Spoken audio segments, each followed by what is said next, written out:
Pastor గారు వందనాలండి. 6:10 వరకు మీకు సమయం ఉంటుంది. వాక్య సందేశాన్ని అందజేయవలసిందిగా ఆహ్వానం.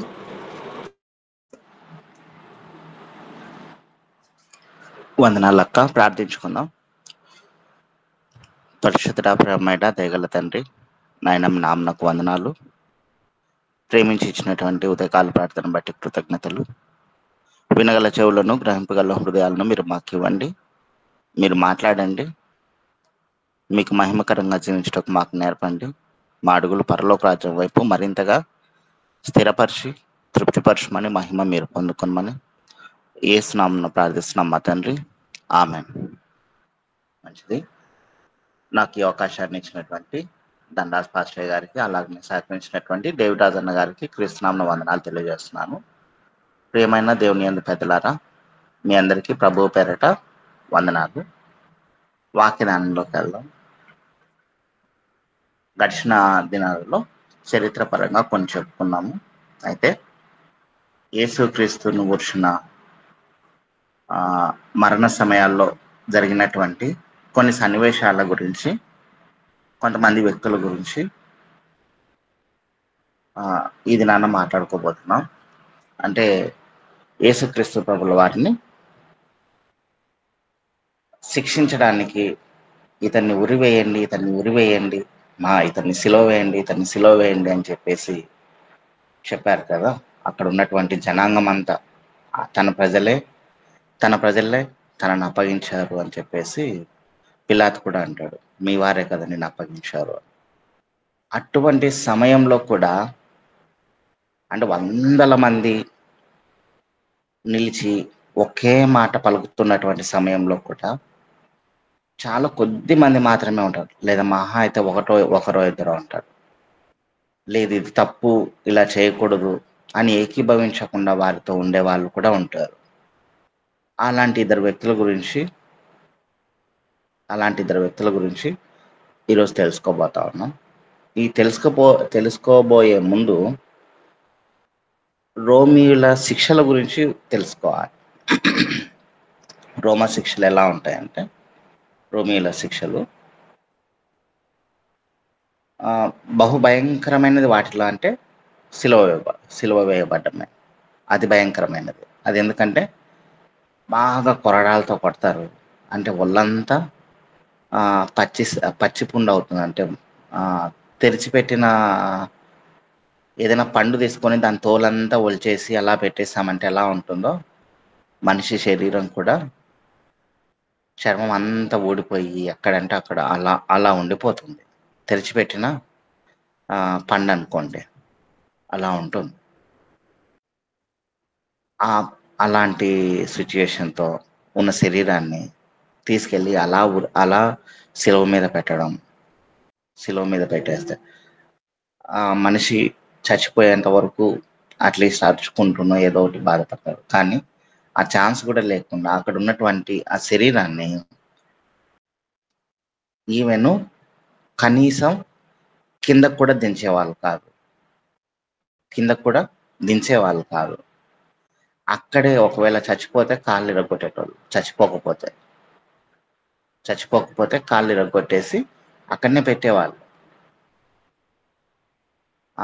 అలాంటి సమయంలో చనిపోయిన తర్వాత అయినా ఏం చేస్తారు అంటే అలా వదిలేసేవాళ్ళు. కాకులు, గద్దలు, పక్షులకి, పురుగులకి అట్లే సిలువ మీద అలానే ఉండిపోయేటివి. అంతే. అలానే ఉండిపోతే అది చూసి మిగిలిన జనాంగం గడగడ వనకాలి. అమ్మో, నా పరిస్థితి ఇలా ఉంటుందేమో తప్పు చేస్తే, తప్పు చేయకూడదు అని చెప్పేసి భయపడేవాళ్ళు అనమాట. భయపెట్టడం కోసము అలానే ఉంచేవాళ్ళు సిలువ మీద శరీరాలను. అలా వదిలేసి ఒకవేళ ఎవరైనా కానీ ఇంకా తప్పు చేయాలన్న ఆలోచన వచ్చినా కూడా భయపడాల్సిందే. ఇది అతి భయంకరమైన చావు. ఇంకా మిగిలిన కొన్ని చావులు ఉన్నాయి. ఫస్ట్ది కొడాలతో కొట్టి చంపేసేవాళ్ళు, అది ఇబ్బందే. రెండవది బ్రతికున్న మనుషుల్ని సింహాలు ఎదుట వేసేవాళ్ళు.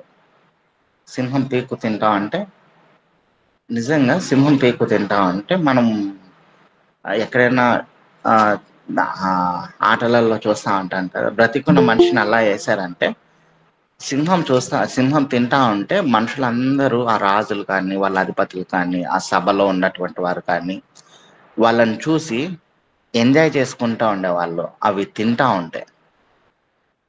ఉంటే ఎంజాయ్ చేసుకుంటూ ఉండేవాళ్ళు. ఎంత బాగా తింటా ఉండే అన్నట్టు బ్రతికున్న మనిషిని అలా వేయడం.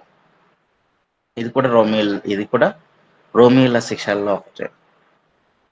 తర్వాత ఈ పై రెండు చెప్పాను చూడండి, ఇవి దాదాపుగా దాసులకు వేసేవాళ్ళు, రోమీలకు వేసుకునే వాళ్ళు కాదు. రోమీలకు వేసుకునే శిక్ష సపరేట్గా ఉండేది. వాళ్ళకి ఎక్కువగా వాళ్ళకు ఒకేసారి చచ్చిపోవాలి. ఒక్కసారి అంటే శిరచ్ఛేదనం అలా పెట్టి తలకాయ నరికేవాళ్ళు శిరచ్ఛేదనం, లేదా ఉరి పెట్టేవాళ్ళు. ఇది వాళ్ళకు మాత్రమే. అందుకనే అనుకుంటా పౌలు గారిని కూడా ఆయన సువార్త ప్రకటించిన తర్వాత, ఆయన రోమీయుడు కాబట్టి ఆయన తలను శిరచ్ఛేదనం చేసి నరికి చంపడం అనేది జరిగింది అనేది చరిత్ర చెప్తుంది. అందుకే అతన్ని మిగతా శిష్యులను చంపినట్టు చంపలేదు. ఎందుకంటే ఆయన రోమీయుడు కాబట్టి, వాళ్ళ సాంప్రదాయాలు వేరుంటాయి కాబట్టి అనేది. ఇంకొక రెండు ఉంటాయి. అవి ఎలాంటివంటే, బ్రతికుండగానే చంపేయడం, అంటే నిప్పంటించి చంపేయడం, దహనం చేయడం.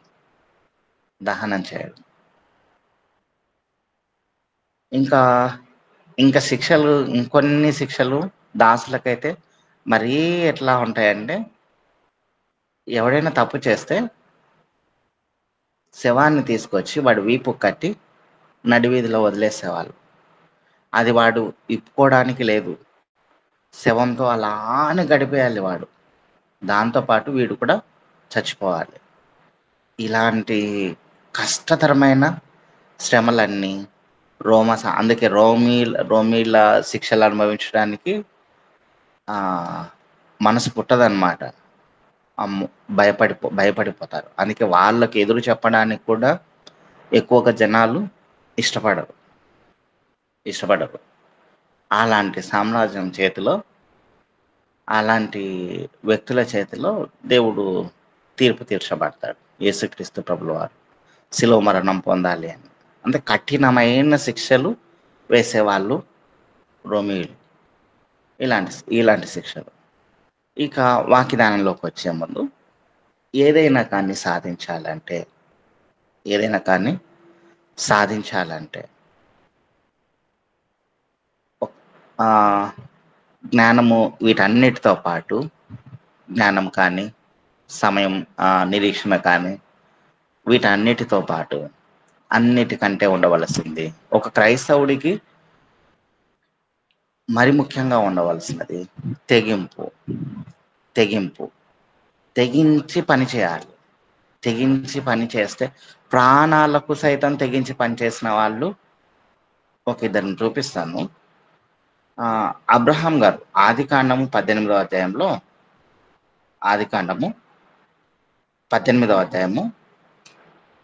31వ వచనం ఒకసారి చూడండి. ఆదికాండము 18వ అధ్యాయము 31వ వచనం. అందుకతడు ప్రభువుతో మాట్లాడ తెగించి తిని, ఒకవేళ అక్కడ 20 మంది కనపడుదురేమో అనినప్పుడు ఆయన ఆ 20 మందిని బట్టి నాశనము చెయ్యకుందు అనగా. ఆమేన్. ఇక్కడ లోతు గారిని కాపాడటం కోసం, ఒక నీతి మంతుడిని కాపాడటం కోసం, లోతు గారు కూడా నీతి మంతుడు అని బైబిల్లోనే రాయబడింది. మొత్తం శ్రమలు అంటే అక్కడ ఉన్నటువంటి ఆ పరిస్థితులు, సొదొమ గొమొర్రా పరిస్థితులు చాలా దుర్భరంగా ఉన్నాయి. అవి మనుషులకు చెప్తే ఇటువంటి పాపాలు ఉన్నాయి అని చెప్తే అసహించుకునే సమయాల్లో ఉన్నారు. వాటిని బ్రతకనివ్వడం కూడా వేస్ట్ అనిపించే అంతగా సాధారణమైనటువంటి మానవులకి అనిపిస్తుంది వారు చేసేటువంటి పాపాలు. అటువంటి ప్రదేశాల్లో నిలిచి ఉన్నా కూడా లోతు గారు పాపం చేయకుండా జీవించాడు. ఇది ఇంతకుముందు చెప్పుకున్నాం మనం మెసేజ్. పాపం చేయకుండా జీవించాడు అక్కడ. అటువంటి పరిస్థితులలో ఉన్నా కూడా అటువంటి లోతును కాపాడటానికి అబ్రహాం గారు మొట్టమొదటిసారి అనుకుంటా దేవుడితో అంతవరకు ఈవెన్ ఆయనకు సంతానం కావాలని కూడా ధైర్యంగా గట్టిగా ఒక్కసారిగా చెప్పలేనటువంటి అబ్రహాం గారు లోతు గారిని కాపాడమని మాత్రం చెప్పడానికి అడుగుతా ఉన్నాడు. అయ్యా, అక్కడ 50 మంది ఉంటే, 30 మంది ఉంటే, 20 మంది ఉంటే, 10 మంది ఉంటే, 5 మంది ఉంటే, ఇలా వరుస పెట్టి అడుగుతూనే ఉన్నాడు. అడిగి లాస్ట్కి ఇక తెగించి అడుగుతా ఉన్నాడు. తెగించి చూడండి 31వ వచనంలో, అందుకు అతడు, ఇదిగో ప్రభువుతో మాటలాడ తెగించి తిని, ఒకవేళ నన్ను చంపేస్తే, ఒకవేళ నేను ఇన్నిసార్లు విసిగిస్తే దేవుడితో మాట్లాడడం అంత ఈజీ కాదు కదా. మాట్లాడ తెగించి తిని ఇక ప్రాణాలకు తెగించి అడగడమే. ఒక నీతిమంతుణ్ణి కాపాడటానికి ప్రాణాలకు తెగించి సైతం అడగడానికి అబ్రహాం గారు ఇష్టపడ్డాడు. తెగించి తిని ఒకవేళ అక్కడ 20 మంది కనబడుతురేమో అన్నప్పుడు ఆయన ఆ 20 మందిని బట్టి నాశనము చేయకుందునగా ప్రభువు కోపరనేలా నేను ఇంకో మారు అడుగుతాను అని చెప్పేసి, ఇలా అంటే ఒక నీతిమంతుణ్ణి కాపాడుకోవటానికి ఎంతగా అంటే దేవుడు అబ్రహాం గారు ఆయనను సైతం ఎప్పుడు కూడా దేవుని ముందు ఇంత ధైర్యం చేసి మాట్లాడలేదు. ఎప్పుడు కూడా దేవుడి ముందు ఇంత ధైర్యం చేసి మాట్లాడలేదు అబ్రహాం గారు. మొదటి నుంచి చూసుకోండి, ఒక లోతు గారి విషయం మాత్రమే అదే పనిగా అడిగాడు. నీతిమంతులను కాపాడుకోవాలంటే ఇది కావాలి సమాజంలో. ఒకవేళ ఏదైనా కానీ నీ తెలిసినా కూడా ధైర్యం చేసి చిన్న మాట కూడా మాట్లాడలేనటువంటి పరిస్థితులలో నేటి క్రైస్తవ్యం ఉంది. నేటి క్రైస్తవులు అలానే ఉన్నారు. సరేలే మనకెందుకు అని అనుకునే వాళ్ళు ఉన్నారు.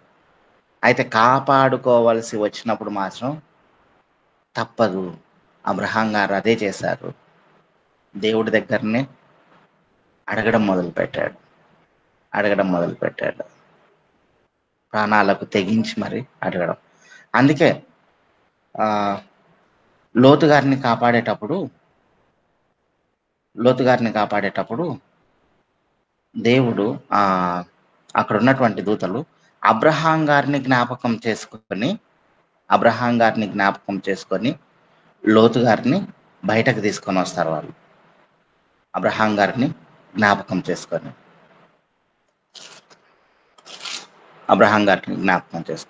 అది వచనం తెలియట్లేదు. సరే, అబ్రహాం గారిని జ్ఞాపకం చేసుకొని లోతు గారిని బయటకు తీసుకొని వస్తారు ఆ సొదొమ గొమొర్రా పట్టణాల నుంచి. ఆ తర్వాత చదవక తెల్లవారినప్పుడు అబ్రహాము లేచి తాను యెహోవా సన్నిధిని నిలిచిన చోటికి వచ్చి సొదొమ గొమొర్రాల తట్టును ఆ మైదానపు ప్రదేశము యావత్తును చూడగా, అదిగో ఆ ప్రదేశపు పొగ ఆవపు పొగవలే లేచుచుండెను. దేవుడు ఆ మైదానపు పట్టణములను పాడు చేయనప్పుడు దేవుడు అబ్రహామును జ్ఞాపకము చేసుకుని లోతు కాపురస్తుల పట్టణములను నాశనము చేయనప్పుడు ఆ నాశనము మధ్యను లోతును నశించకుండా అతన్ని తప్పించాను. అబ్రహామును జ్ఞాపకం చేసుకొని లోతు గారిని తప్పించాడు దేవుడు. అబ్రహామును జ్ఞాపకం చేసుకొని ఇంతగా తెగించి మాట్లాడాడు కదా. తెగించి అంటే ప్రాణాలను ప్రాణాలను కోల్పోవడానికి సైతం ఈమె ఆలోచించకుండా పెట్టినట్టు మాట్లాడాడు కదా అని చెప్పే ఉద్దేశం. ఇంకొక వ్యక్తి అలానే మాట్లాడతాడు. ఇంకొక వ్యక్తి మొదటి సమూయేలు గ్రంథం 19వ అధ్యాయం 5వ వచనం. మొదటి సమూయేలు గ్రంథం 19వ అధ్యాయం 5వ వచనం.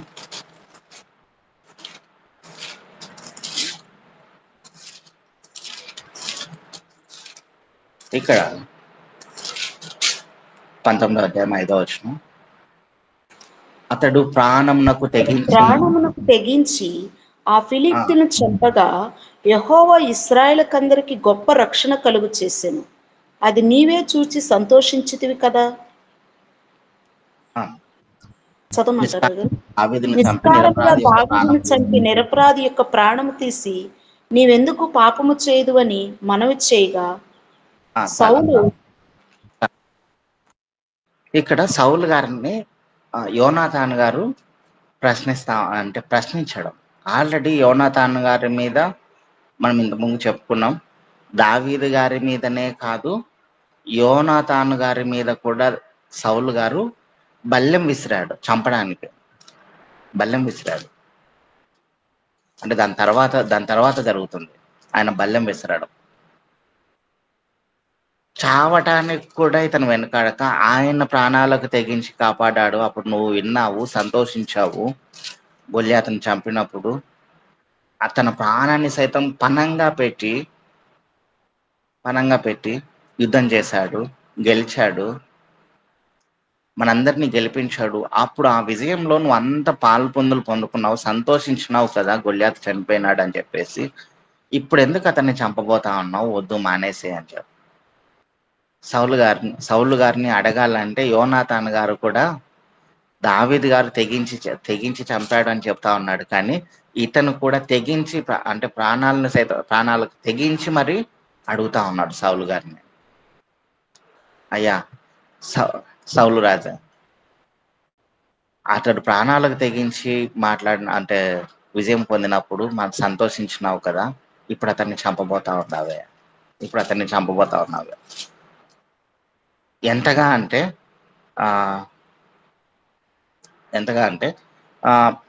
20వ అధ్యాయము 32వ వచనం చూడండి. ఇక్కడే 20వ అధ్యాయము 32వ వచనం.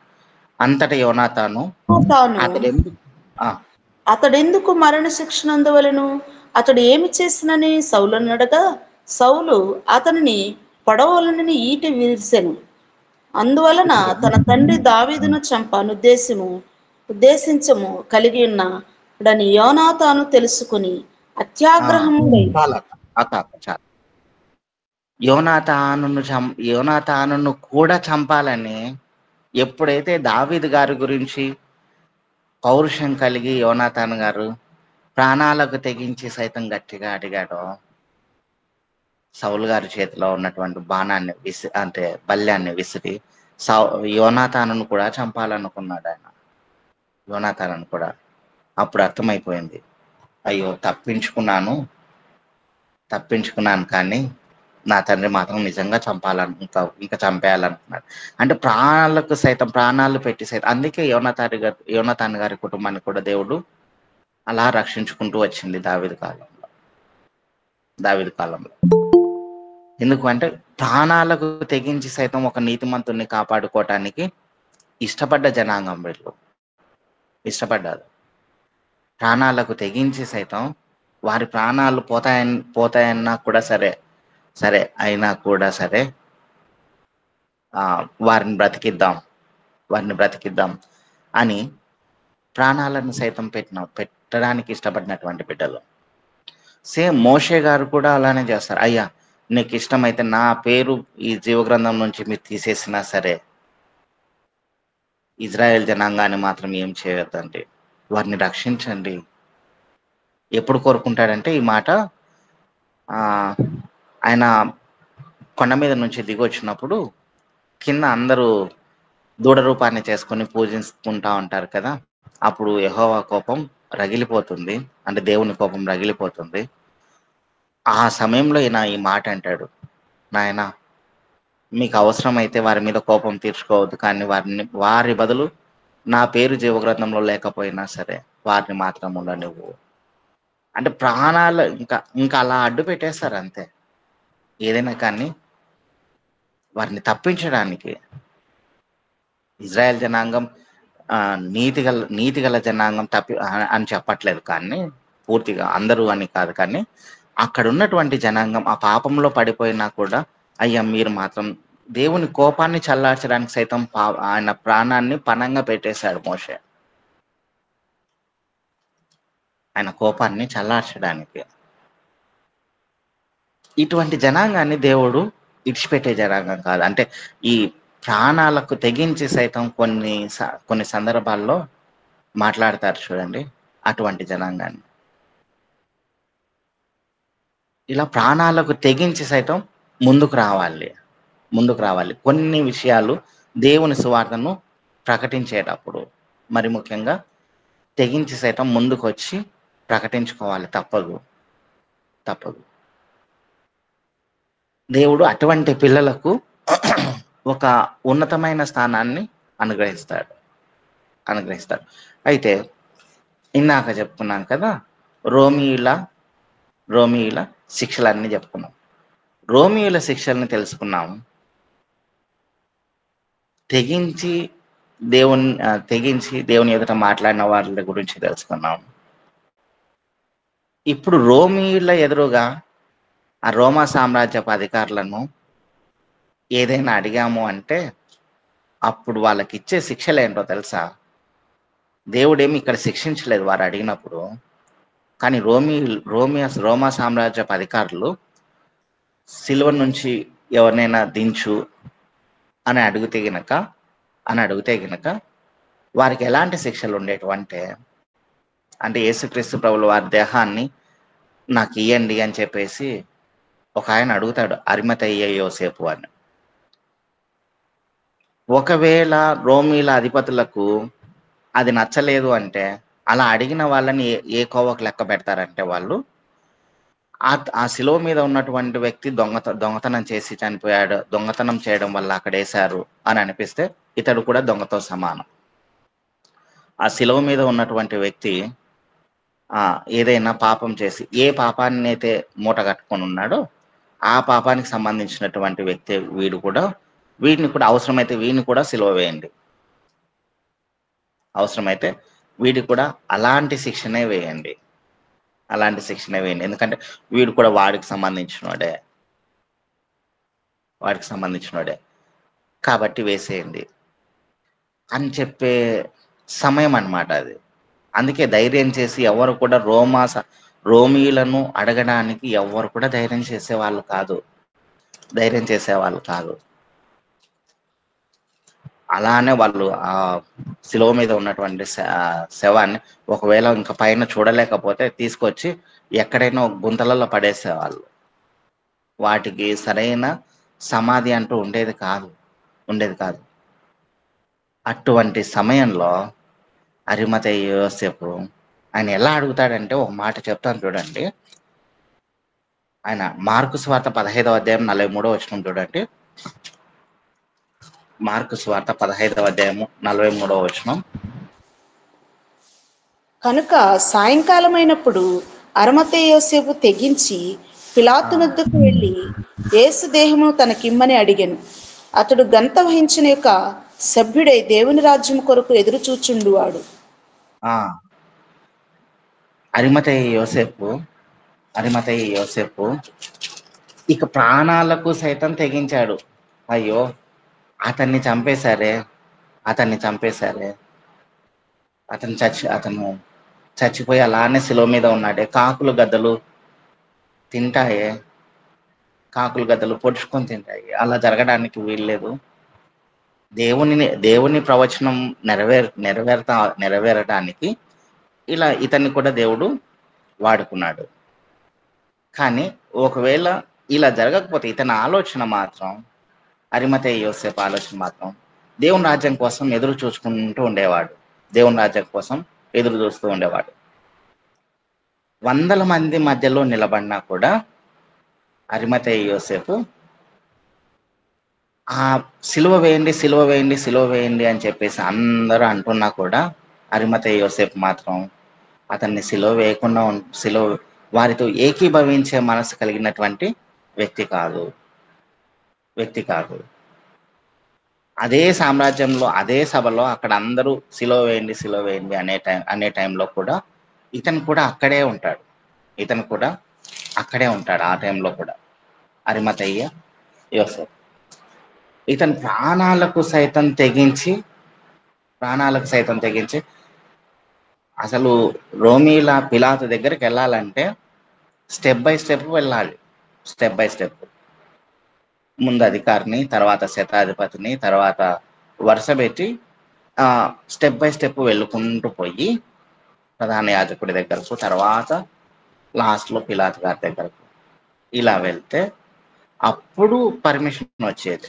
ఈ టైంలో ఎవరైనా ఈయనకు శిక్ష వేయదు, ఎవరైనా ఇతను కూడా వానికి సంబంధించిన వాడు, ఇతన్ని కూడా వేయండి. అందుకే ఆయన డైరెక్ట్గా వెళ్ళి అయితే ప్రాణాలు పోతాయి, లేదంటే ఆ గొప్ప వ్యక్తిని కిందకి దించమని అడగచ్చు అని చెప్పేసి ఆయనను దించుకోవడానికి ఈయన బయలుదేరాడు.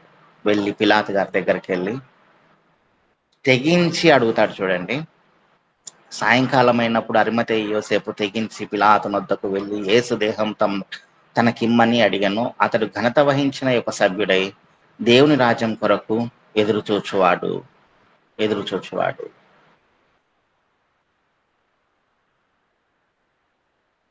ఇలా లూకాసు వార్త 23వ అధ్యాయం 51వ వచనం ఉంటుందండి. లూకాసు వార్త 23:51 వచనం.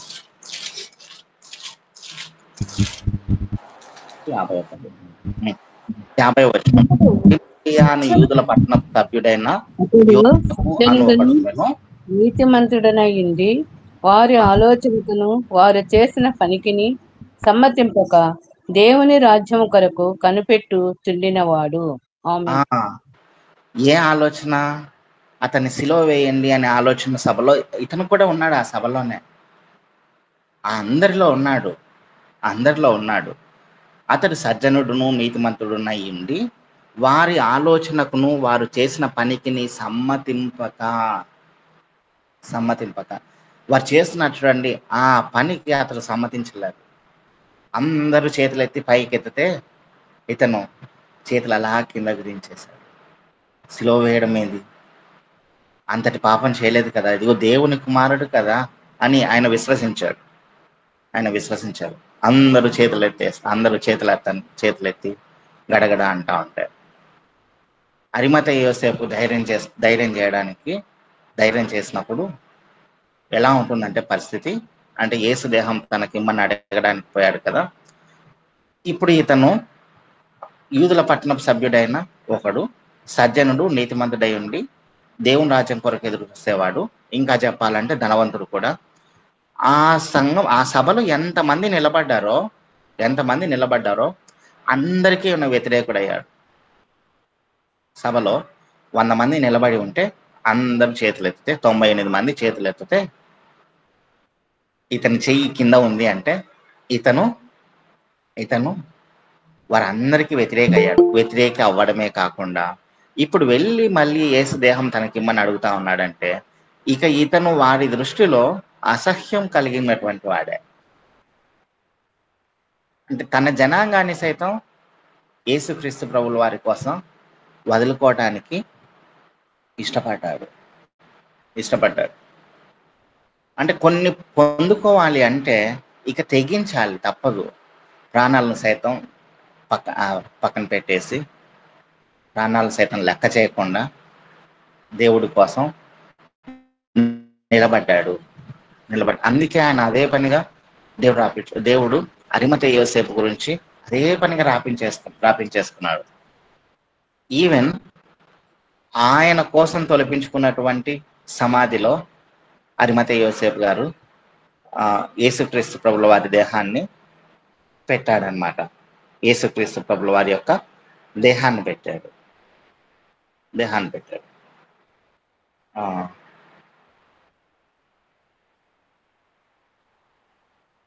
తర్వాత అంటే ఇతను దేహాన్ని తీసుకొచ్చి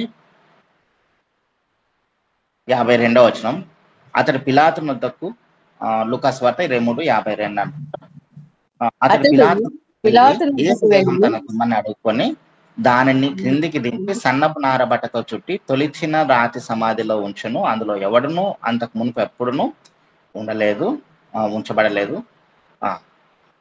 అతన్నే సన్నపు నార వస్త్ర బట్టలు ఇవన్నీ చుట్టేసి, ఇతనికి ఇంకొకరు హెల్ప్ చేస్తారు, ఆయన గురించి కూడా చెప్తాను. వచ్చి సన్నపు నార బట్టలు ఇవన్నీ చుట్టేసి సమాధిలో అతని కోసం తొలిపించుకున్నటువంటి సమాధి. ఈ మాట ఇక్కడ ఉండదు, కానీ ఇంకొక సువార్తలో ఉంటుంది, తన కోసం తొలిపించుకున్న సమాధిలో పెట్టాడు అని.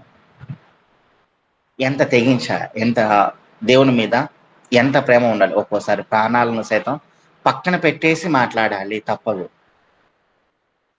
అలా అయితేనే అందరూ చేతులు ఎత్తారు కదా అని చెప్పేసి నేను కూడా చేతులు ఎత్తుతాను అంటే దేవుడు దాన్ని అంగీకరించడు. సత్యం వైపు నిలబడడానికి కొన్నిసార్లు తప్పదు. సమాజంలో ఉన్నాం కదా అని అందరూ చేతులు ఎత్తినప్పుడు నువ్వు చేతులు ఎత్తాలంటే తప్పు. ఇతనికి ఇంకొక అతను తయారవుతాడు చూడండి. ఇంకొక అతను ఎక్కడ ఉంటాడంటే లూకాసు వార్త 7వ అధ్యాయము, లూకాసు వార్త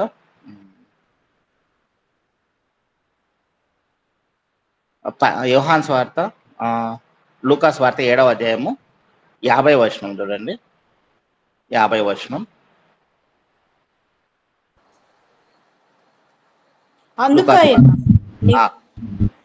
అందుకైన నీ విశ్వాసము నిన్ను రక్షించెను, సమాధాన గలదానివి వెళ్ళమని ఆ స్త్రీతో చెప్పాను. లూకాసు వార్త 8వ అధ్యాయం 7:50 అక్క. 7:50 నేను చదివింది. భయపడవద్దు, నమ్మిక మాత్రం ఉంచుము. అదేనా? అదే అక్క. భయపడవద్దు. నీకోదేమో అనే వ్యక్తి యేసుక్రీస్తు ప్రభుల వారి దగ్గరకు వచ్చి, అయ్యా పరలోక రాజ్యాన్ని పొందుకోవాలంటే ఏం చేయాలని చెప్పేసి అడిగితే, ఒకడు కొత్తగా జన్మిస్తే తప్ప పరలోక రాజ్యాన్ని చేరలేడు అని చెప్పి అంటాను. అప్పటి నుంచి యేసుక్రీస్తు ప్రభుల వారిని ఒక కంట వస్తా ఉన్నాడు, ఒక కంట కనిపెట్టుకుంటా వస్తా ఉన్నారు. వచ్చే సమయంలో యేసుక్రీస్తు ప్రభుల వారి గురించి లాస్ట్కి వచ్చేసరికి శిలువ మరణం దగ్గరకు కూడా ఆయన వచ్చేసాడు. మరణం దగ్గరకు కూడా నీకోదేం గారు వచ్చారు. వచ్చి నీకోదేం గారు చేస్తున్నటువంటి యోహాను సువార్త 19వ అధ్యాయం 39వ వచనం చూడండి. యోహాను సువార్త 19వ అధ్యాయం 39వ వచనం. మొదట రాత్రి వేళ ఆయన ఎద్దకు వచ్చిన నికోదేము కూడా బోళముతో కలిపిన అగరు రమారమి 170 సేర్ల ఎత్తు తెచ్చెను. అంతట వారు యేసు దేహమును ఎత్తుకుని వచ్చి యూదుల పాతిపెట్టు మర్యాద చొప్పున ఆ సుగంధ ద్రవ్యములను దానికి పూసి నారబట్టలు చుట్టిరి. చాలా అరిమతయి యోసేపు గారికి ఇంకొకరు తయారయ్యారు, ఆయన కోసం వచ్చారు. అంత జనాంగాన్ని సైతం పక్కకు నెట్టుకొని ఇంకొక అతను వచ్చాడు అని చెప్పాను కదా. సభలో 100 మంది చేతులు ఎత్తే 98 మంది చేతులు ఎత్తే ఒక 2 చేతులు మాత్రం కిందకి దించాయని చెప్పాను కదా. ఆ 2వ చెయ్యి నీకోదేము గారు. యేసును ప్రేమించిన శిష్యులు సైతం, యేసు వెంబడి నడిచినటువంటి శిష్యులు సైతం ఆ భయానికి పారిపోయారు. కానీ వీరు మాత్రం సభలో చేతులు దించి నిలబడ్డారు. అరిమతయి యోసేపు వెళ్ళి అక్కడ అడగగానే నీకోదేము గారు కూడా వెళ్ళి ఆయనకి ఏమేం కావాలో, ఒక దేహాన్ని భద్రపరచడానికి ఏమేం కావాలో అవన్నీ తీసుకొని వెళ్ళి నీకోదేము గారు అక్కడ నిలబడి ఆయన కోసం అడుగుతా ఉన్నాడు అనమాట. ఇలా ఉండాలి, ఇదిగో ఇలా చేద్దాం అని చెప్పేసి మొత్తం అంతా హెల్ప్ చేసుకుంటూ ఇద్దరు కలిసి వెళ్ళి అక్కడికి వెళ్ళి సమాధిలో యేసుక్రీస్తు ప్రభుల వారి యొక్క దేహాన్ని పెట్టారు. దేహాన్ని పెట్టారు. ఇంకొక చోట చాలా క్లియర్‌గా ఉంటుంది. ఇంకో చోట చాలా క్లియర్‌గా ఉంటుంది. నికోదేము గారు సభలో ఉండి ఆయన కూడా ఆయన కూడా మాట్లాడకుండా ఉంటాడనమాట ఆ సభలో. ఇక్కడ చీకటి ఉంది, అందుకే కనిపించట్లేదు, వచనాలు ఎత్తుకుంటా ఉన్నా. ఓకే, ఇలాంటి పరిస్థితి, అలాంటి సిచ్యుయేషన్లో ఉండి కూడా వీళ్ళిద్దరు మాత్రం ఆ ఎన్నికకు ఒప్పుకోలేదు. వారి ఆలోచనలో కలవలేదు. ఇలా కలవకుండా ఉంటేనే నలుగురితో పాటు కాకుండా నలుగురు అంటే కరెక్ట్ విధానంలో వెళ్తే ఓకే. తప్పు మార్గంలో వెళ్ళినప్పుడు ఆ మార్గం నుండి ఆ మార్గాన్ని వ్యతిరేకించడం కూడా నేర్చుకోవాలి. అంటే ప్రాణాలకు సైతం తెగించి అడగాలి. వీరు చేసినటువంటి పని వీరి జనాంగాన్నిలో అసహ్యం పుట్టించవచ్చు. రోమీయులైతే వీరిని శిక్షించడానికి కూడా అవకాశం ఉంది. అయినా కూడా నికోదేము గారు అరిమతయి యోసేపు గారు ప్రాణాలకు సైతం తెగించి పని చేయడం మొదలుపెట్టారు. అబ్రహాం గారు ఏ విధంగా అయితే ప్రాణాలకు తెగించి అడిగారో, మోషే గారు ఏ విధంగా అయితే ప్రాణాలకు తెగించి అడిగారో, యోనాతాన్ గారు ఏ విధంగా అయితే ప్రాణాలకు తెగించి సైతం అడిగాడో అంతగా దేవుని సువార్తను ప్రకటించడానికి వీరిద్దరూ ముందుకు వచ్చేసారు. అంటే దేవుని దేహాన్ని కాపాడటానికి అలా ముందుకు వచ్చేసారు. ఈ తెగింపు ఎక్కడి నుంచి వస్తుందంటే యోహాను సువార్త 18వ అధ్యాయము 7వ వచనం ఒకసారి చూడండి. 7వ వచనం, మరలా ఆయన, మీరు ఎవరిని వెదకుచున్నారు చెప్పి వారిని అడిగాను. అందుకు వారు యేసునని చెప్పక, యేసు వారితో నేనే ఆయననని మీతో చెప్తిని కనుక. అంటే ఎవరైతే మరణాన్ని సైతం అంటే చంపడానికి వస్తున్నారని యేసుక్రీస్తు ప్రభుల వారికి తెలిసినా కూడా నేనే ఆయనను, నన్నే మీరు ఎత్తుతా ఉన్నారు అని చెప్పేసి మరణానికి సైతం ఎదురెళ్ళాడు చూడు. అలాంటి దేవుణ్ణి మనం ఎంచుకున్నాం. కాబట్టి భయపడక ధైర్యం వహించి దేవుని పనిని అందరూ వ్యతిరేకిస్తున్నా సరే, వ్యతిరేకించే మార్గంలో ఉన్నా సరే, నీతి మార్గమైనప్పుడు ధైర్యంగా నిలవబడి తెగించి పరిచర్య చేయడం నేర్చుకోవాలి. అలాంటి వ్యక్తులకు దేవుని యందు ఒక గొప్ప స్థానం ఉంటుంది. నికోదేము గారికి, అరిమతయి యోసేపు గారికి ఉన్నటువంటి స్థానాలు. దేవుడి కొద్ది మాటలను దీవించి ఆశీర్వదించును గాక. ఆమేన్. ఆమేన్. ఘోరంబుగా దూరితిని, నేరంబులను చేసి తిని. ఘోరంబుగా దూరితిని, నేరంబులను చేసి తిని. క్రూరుండనై కోటి తిని, ఘోరంబు పాపి.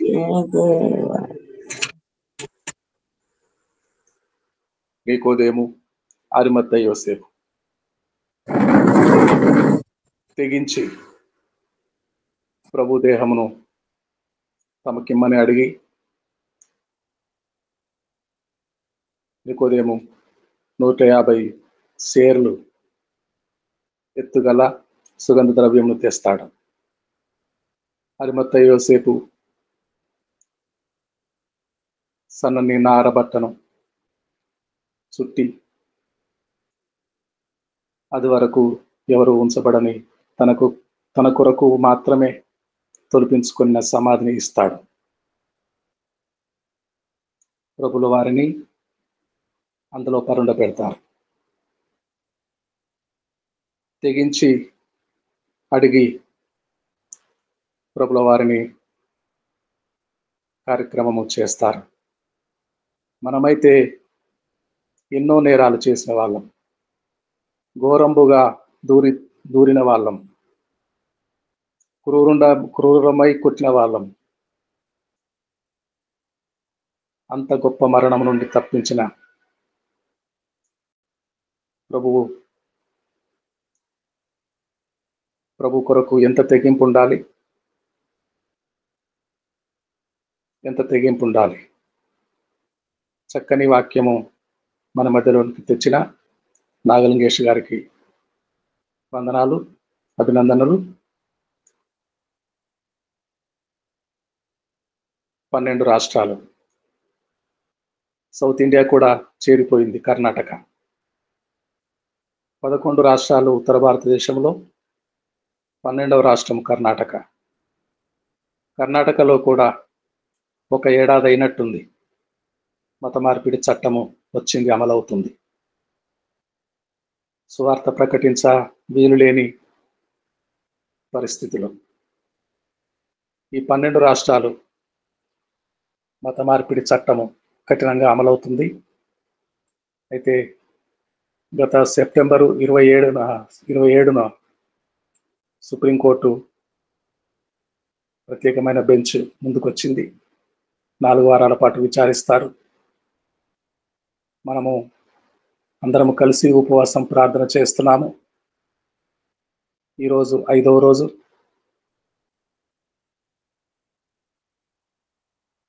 మనందరి ప్రార్థనలు ఫలించలాగున విన్న వాక్యమును నాగలింగేష్ గారు మన మధ్యలో తీసుకుని వచ్చిన వాక్యమును ఫలింప చేయలాగున యాకోబు పాస్టర్ గారు ప్రార్థన చేస్తారు.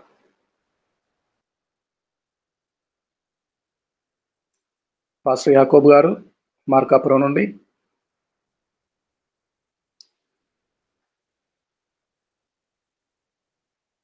వాణిశ్రీ గారు మీరు చేస్తారా?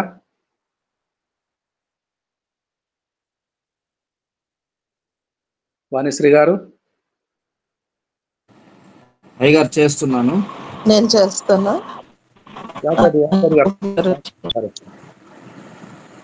తండ్రి నీకు స్తోత్రములు ప్రభువా. ఉదయకాల సమయంలో చాలా శ్రేష్టమైన మాటలను నీ దాసుడు నాయనా మరి నాగలింగేశన్న ద్వారా మాకు వినిపింప చేశావు. ప్రాణమునకు తెగించి నీ పరిచర్యలో ఎలా ముందుకు వెళ్ళాలో ప్రభువా చాలా శ్రేష్టముగా నాయనా మరి మాకు వివరించి తెలియజేసిన విధానాన్ని బట్టి వందనాలు. నిజముగానైనా పరిచర్యలో శ్రమలు వచ్చినప్పుడు, ఇబ్బందులు వచ్చినప్పుడు, కష్టాలు వచ్చినప్పుడు భయపడతారు, వెనుదిరుగుతారు, వెనకంజ వేస్తారు.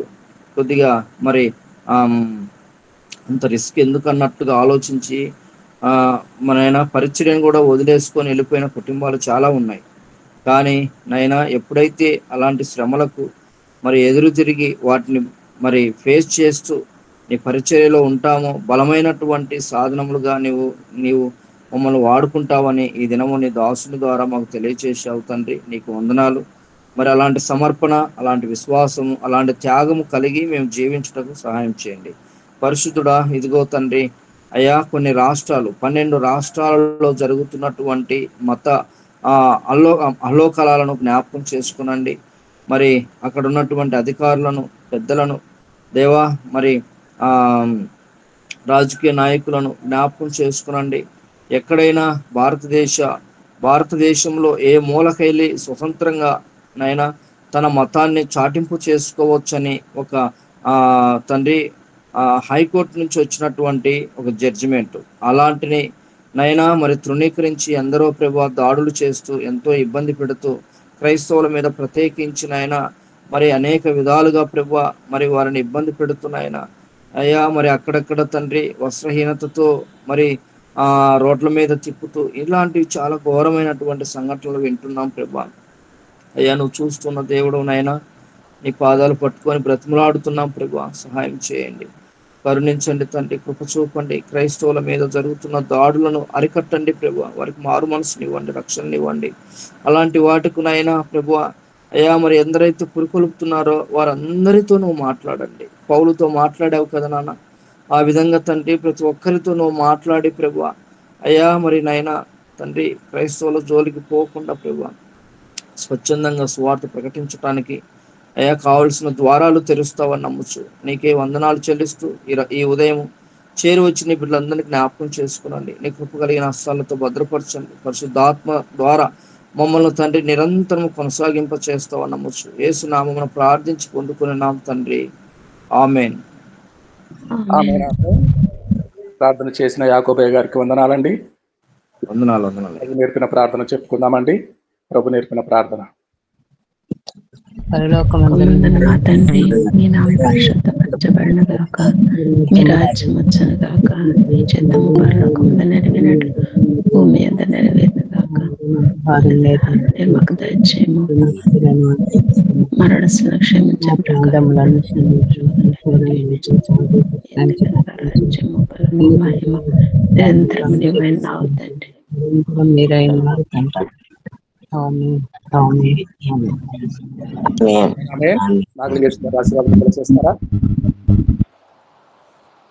మన పరమ తండ్రి అయిన దేవుని యొక్క కృపయు, ఆయన కుమారుడైన యేసుక్రీస్తు వారి యొక్క ప్రేమయు, పరిశుద్ధాత్మ యొక్క అన్యోన్య సహవాసము ఇప్పుడు కూడిన మనకును, మన కుటుంబములకును, మన సంఘములకును, ధరనైనటువంటి హిందీ సెషన్కును, సకల పరిశుద్ధులకును ఇప్పుడును ఎల్లప్పుడును సదాకాలం తోడైండి నడిపించును గాక.